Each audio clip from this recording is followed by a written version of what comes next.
একটা সময় ছিল যখন মেয়েদের পড়াশোনা করা অপরাধ মনে করা হতো।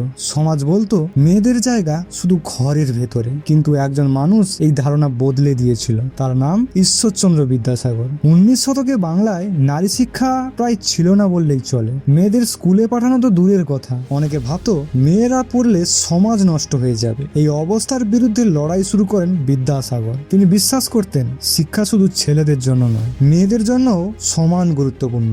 1855 থেকে 1858 সালের মধ্যে তিনি প্রায় 35টি বালিকা বিদ্যালয় প্রতিষ্ঠা করেন। এই স্কুলগুলো গড়ে ওঠে হুগলি, বর্ধমান, মেদিনীপুর ও নদিয়া জেলায়। শহর থেকে গ্রামে সব জায়গায় ছড়িয়ে পড়ে নারী শিক্ষা। তিনি যুক্ত হন ভারতের প্রথম বালিকা বিদ্যালয় বেথুন স্কুলের সঙ্গে। এখানে তিনি পরিচালনার দায়িত্ব নিয়ে মেয়েদের ভর্তি বাড়ানো ও শিক্ষার মান উন্নত করেন। কিন্তু এই পথ ছিল না এত সহজ।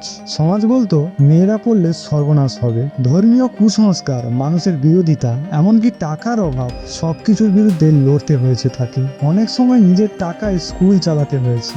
শুরুর দিকে প্রতিটি স্কুলে 10 থেকে 20 জন ছাত্রী ছিল, কিন্তু ধীরে ধীরে সেই সংখ্যা বাড়তে থাকে। একটা ছোট্ট শুরু, যা পরে হয়ে ওঠে এক বিশাল পরিবর্তনের সূচনা। বিদ্যাসাগরের এই চেষ্টার ফলেই বাংলায় নারী শিক্ষার দরজা খুলে যায়।